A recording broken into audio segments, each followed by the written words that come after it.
The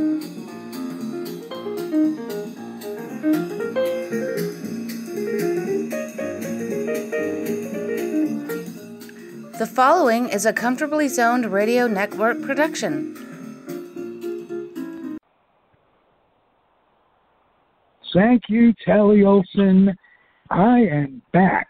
You are comfortably zoned with me, the Zig Zag Man, in Alameda, California, right across the bay from San Francisco, across the moat from Oakland, in the northern part of what I consider to be the best state in the Union, California. And my guest is, I'm so happy to have you return, Jerry Feitelberg is here, and I'm kind of choked up. You've been on the IL of podcasting for quite some time, major back surgery, recovering nicely, and in good voice, Jerry Feitelberg. Thanks for being here, Jerry. Oh, thank you, Ralph. It's always a pleasure to do the podcast with you. And I'm really coming along. I was very, very fortunate. I've had no pain whatsoever 2 days after the surgery. I stopped using the pain medication, and I feel great. And I'm really very fortunate to have a wonderful surgeon who fixed me up and doing well. Give him a plug. My surgeon's name is Dr. Paul Slosar. His office is in Daly City. And in fact, I was in his office, and he had a signed jersey from Bill Walton, and Bill Walton thanking him for helping him when he was at UCLA. So that was kind of neat. Yeah. I didn't realize that Bill Walton's back problems, first of all, congratulations, doctor. You dealt with one of the all-time greats for a short period of time. He was like the Sandy Koufax of baseball, of basketball, given that they both had terrific careers, but for short periods of time. I didn't realize he had back problems way back when he was at UCLA. Didn't know it, but it may have been after. I don't know the exact time frame. I didn't ask him about it, but it was just while we were waiting to see him in the patient room, and he had that signed shirt, which was kind of neat. So I kind of liked it. Yeah, that's nice. That is kind of nice. Give you a sports flavor. He's a super surgeon. He's recognized as a super doc, and he is just brilliant. Just a wonderful surgeon. That's all I can tell you. And he's a big White Sox fan. Okay, that's kind of nice. As you know, in the American League, I have flirted with virtually every team as my favorite for a long time. Anybody who came in to play the Yankees when I was growing up was my favorite team. So the Orioles were my favorite one day, the White Sox the next, and good memories of the '59 White Sox with Louis Aparicio and Nellie Fox, the best double play combination of my time growing up. Yeah, and their pitching staff. I believe they had Billy Pierce on that team. Yes, indeed. I think Early Wynn was on that team. Bob Shaw, I believe, was a pitcher on that team. So they had some pretty good pitching, and they lost the World Series. The Dodgers won their first championship in Los Angeles that year by defeating them in the series. I think they won it 4-2. But the White Sox had... my memory's going back a little bit, but the catcher was a fella, Sean Lawler, who had been among a myriad of other catchers growing up in the Yankee system. He had been a Yankee, and along with folks like Gus Triandos and what have you. And in addition to Berra and all those guys coming up, it was an array of talent in that Yankee system, and they gave up Sherm Lawler to the White Sox, and he was terrific, was Lawler. So, I remember good Sherm. memories. He was a good catcher. Yeah. Yeah, and of course in '59, Yogi Berra was still going strong, but I think Elston Howard was doing a lot of the catching in those days. Berra may have been playing out in the outfield, although the Yankees weren't in the World Series in that year. In '59, no, they weren't. But yes, Berra slowly becoming a platoon outfield. Like in 1961, he platooned in left field when the Yankees had arguably the best team that we ever watched. And it was the Maris and Mantle year. And in left field, Berra platooned with Hector Lopez for the bulk of the playing time. And he wasn't a bad outfielder, Berra. No, he was a great athlete. Yeah, terrific. No one was quicker getting out of the box to field a bunt or cover a pass ball, that kind of thing. He was, and to say nothing of being a terrific philosopher. That's for sure. How many quotes of Berra are there? Hundreds of them. Oh, hundreds of them. Some were made up by Joe Garagiola, or enhanced by him. But Yogi was a character, and he'll always be missed.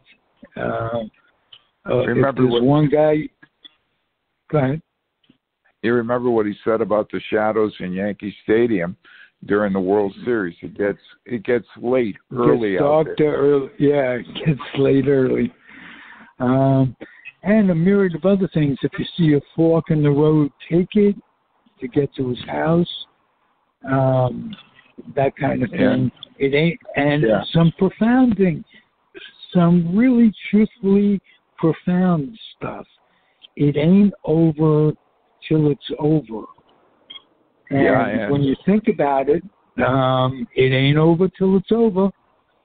And he also said you should go to other people's funerals because they won't come to yours. Right. So, like I say, a lot of people did his thinking for him, but as a baseball man, he was a pretty damn good manager. It didn't get much respect from either the Yankees or the Mets, but wasn't he managing the Yankees in 1964 when they lost to the Cardinals, and he got fired, and the Yankees hired? Yes, with the Johnny Keane. And the next year.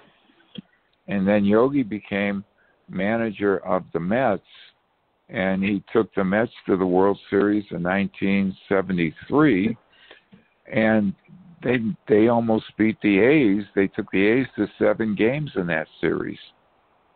That was my favorite. I'm a lifelong Mets fan. That was my favorite team ever, the 73 Mets. And it was the only time I got to see a World Series game in person, and it was Game 6. And I remember like it was yesterday. I was with a guy who just couldn't understand my fanaticism, and I was so upset and angry on the way home that I'd like to apologize to Bob. If you're listening, it's 35, 40 years later, but doesn't matter. He wasn't a true fan. He couldn't understand that I was really, because I had a premonition that they would lose the next day. And the one thing Yogi did was that he was the manager of that team, and he didn't pitch George Stone in that sixth game. He pitched Seaver, and I think he threw Seaver off his rotation, but if Stone didn't win the game, they would have had Seaver the next day, and just so happens that Seaver didn't win that game. And yeah, and who knows? It's the ifs and buts that make being a baseball fan interesting. So I'll tell you what makes life interesting for the Oakland A's, and you're an Oakland A's maven, is that they need a new manager, and I'm guessing it's going to be Ron Washington. Yeah, I would like that to happen too, because I've known Ron now since his days as a coach when I was with the club. That's going back to the mid '90s when he was, I believe, was on Art Howe's staff back in those days, and I got to talk to him. I did my first started doing interviews for Alameda TV. I was down in spring training, and I did an interview with Ron Washington. And he was talking about how he got one of the Gold Gloves that Eric Chavez won. Eric gave it to him as a thank you for all the work that he did with Eric Chavez, making him a fantastic third baseman. And then I saw him again when he came back after he managed the Texas Rangers, and he went to the World Series in 2010 and 2011. Unfortunately, he didn't get a win. And then he had some personal problems, and he had to leave. He resigned from the job as Texas. And then the A's brought him back, and they brought him back as a special coach to work with Marcus Semien. And if you recall, in 2015, Semien had come over in the trade for Jeff Samardzija. The A's sent Samardzija to the White Sox, and Semien, who was the second baseman, they wanted him to play shortstop. And his first year, he had both fielding and throwing problems, and he led the league with errors, 35, 36 errors for the season. And the A's were getting a little perplexed, and they brought in Ron Washington, and I saw him working with Marcus, and all the hard work Marcus Semien put in to make himself a better shortstop, and he did, and he improved. And of course, Semien was a good hitter. And in 2019, when he was with the A's in the last full season they had before the pandemic, Marcus came in third in the MVP voting. He was that good.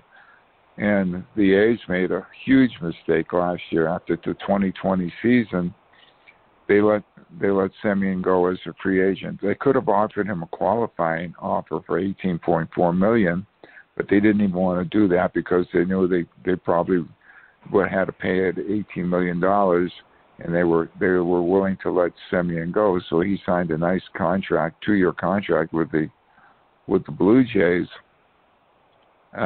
I think it was 2 years, maybe it was only 1 year, and he had 45 home runs this year. It was unbelievable. So they lost out, and of course the A's they weren't as good this year as they were in 2019 and 2020 because they lost Semien, they lost Liam Hendricks to free agency.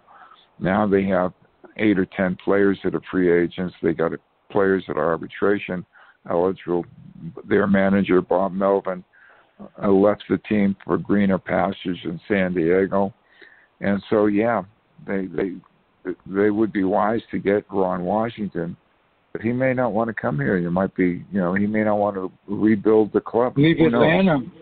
He's had success in Atlanta. He's tremendously popular there. It's where he lives, in that region. Yeah, I think he's from Louisiana, which he's from New Orleans. New Orleans, yeah. Louisiana. Hey, you never know.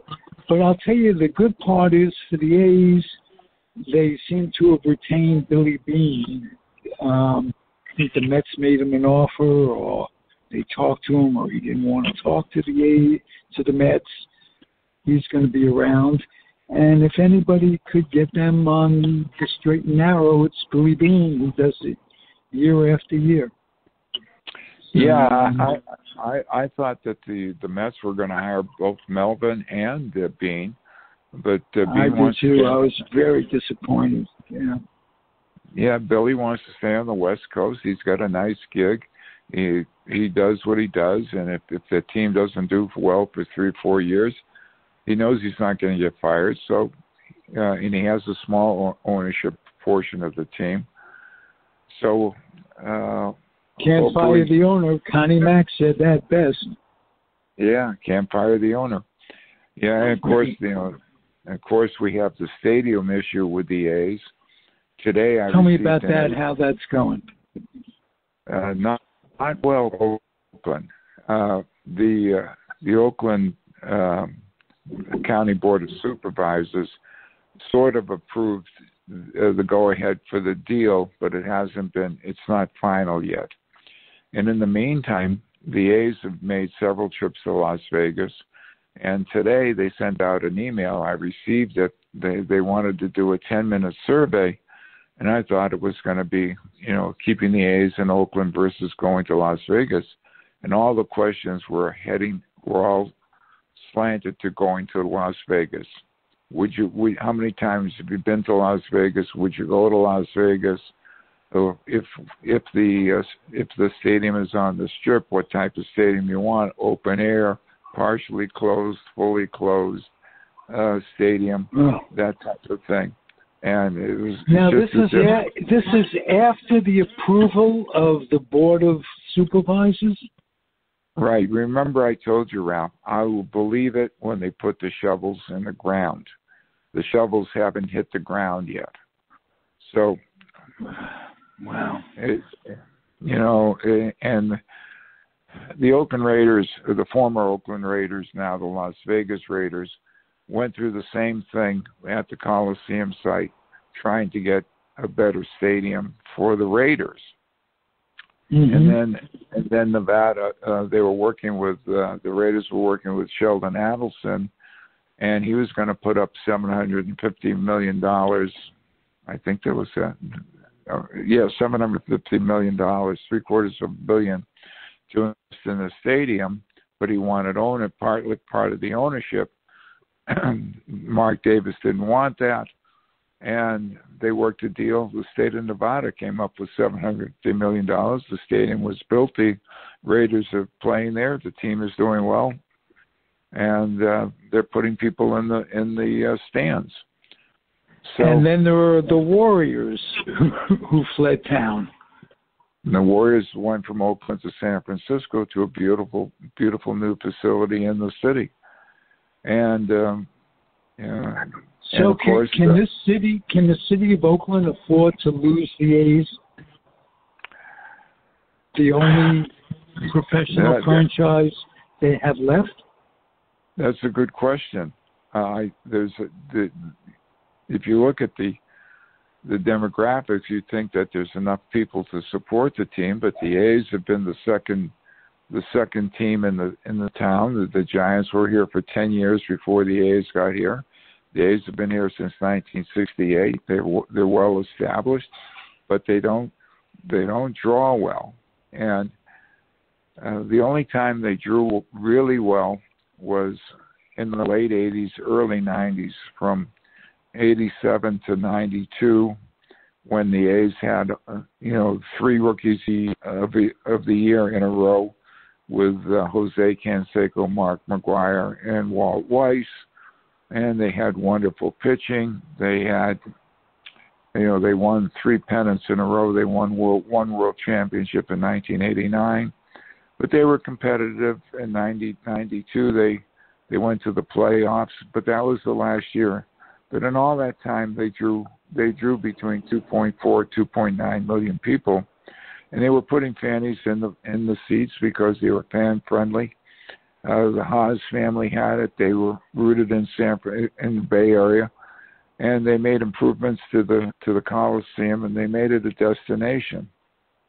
And of course, the Giants at that time were still playing at Candlestick Park, and they stayed at Candlestick until the last year was 1999, and that was not a friendly place to watch a baseball game. It was freezing cold at night. No, it wasn't. Right. And so, but the A's have an opportunity now. They have a $12 billion project in the works to build a 35,000 seat stadium at Howard Terminal. They want to build 3,000 housing units. They want to put in office space. They want to put in retail. That would really be a boom for the city of Oakland, and also for the county. There's a lot involved. There's a lot of money involved. A lot of jobs would be created, construction jobs. And then, of course, for the jobs that currently exist at the Oakland Coliseum, those people will just move over to the Howard Terminal Stadium. But at the same time, they have to put a winning team on the field. If they don't have a winning team on the field, people will come the first year, say it's nice, and then don't come back. So, hey, Jerry, there's another thing going on. You mentioned retail. Jews like us, we're not going to buy retail, no matter where you put the fucking stadium. Well, that's true. But you're going to have if you have 3,000 housing units, 3,000 apartments. That's true. So you're off the subject a little bit. Yeah. You're going to need grocery stores, barbershops, all the stuff that goes along with it. Of course. That was just a little humor by me, the Zig Zag Man. Jerry Feitelberg, how nice to have you back. All my regular guests have become very good friends. All tied with you, Jerry Feitelberg, for the best. You are terrific, and I want you to stay healthy, keep recuperating, and come back again. Yeah, and I want to tell you that when I was in the rehab center, I read your book that you did with George Grimm, Comfortably Zoned. Golly, that little thing, 500 pages. George Grimm, my sincere gratitude.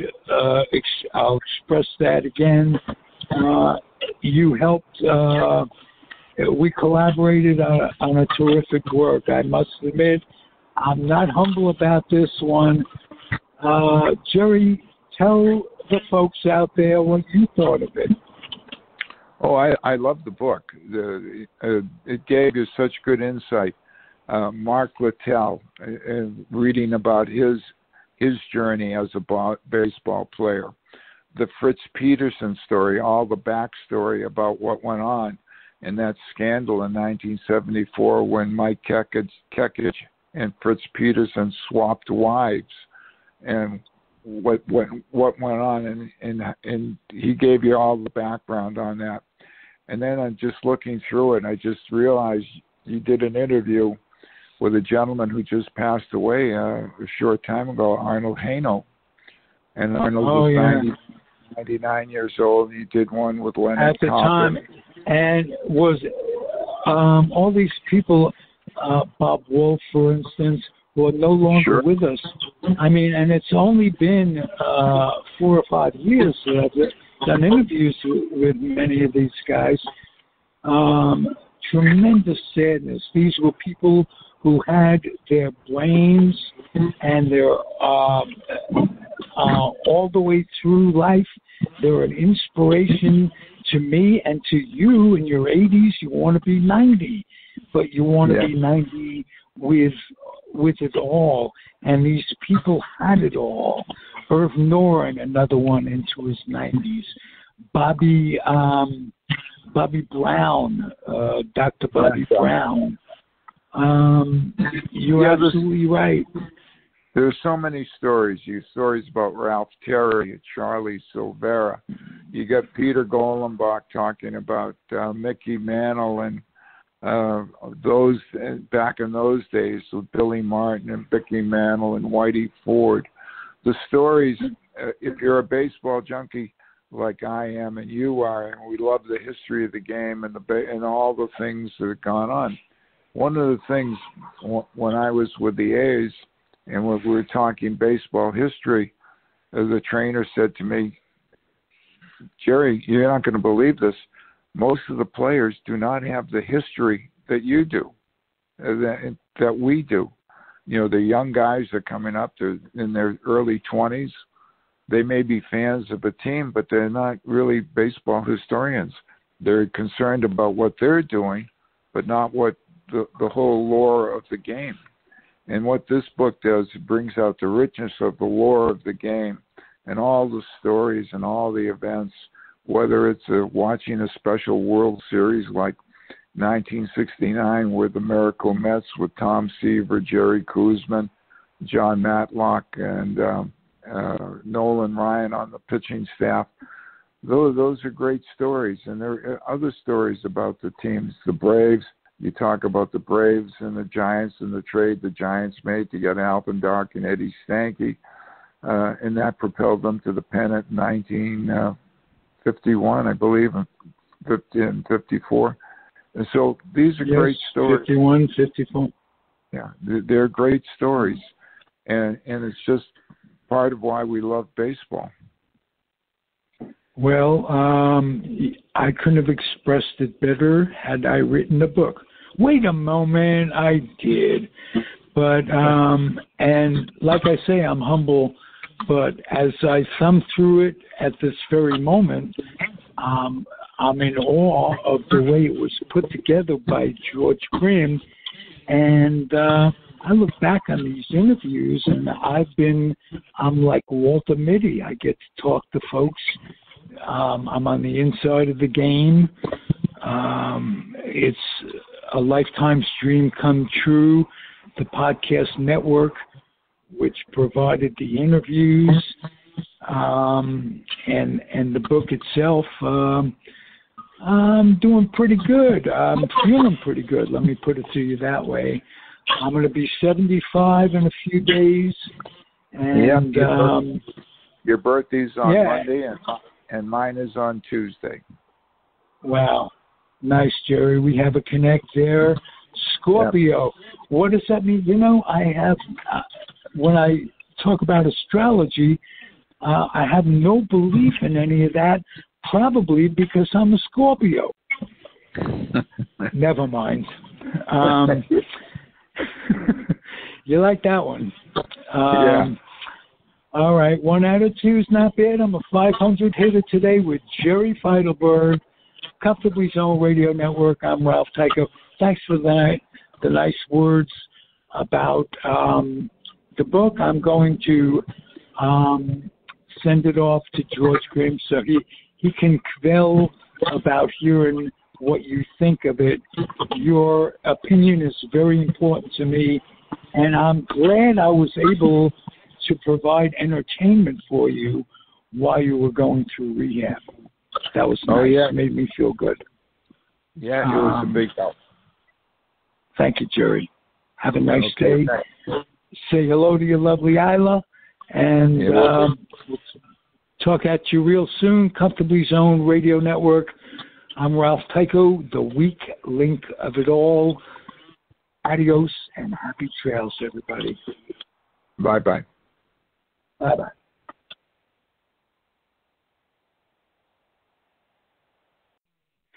The proceeding has been a Comfortably Zoned Network production.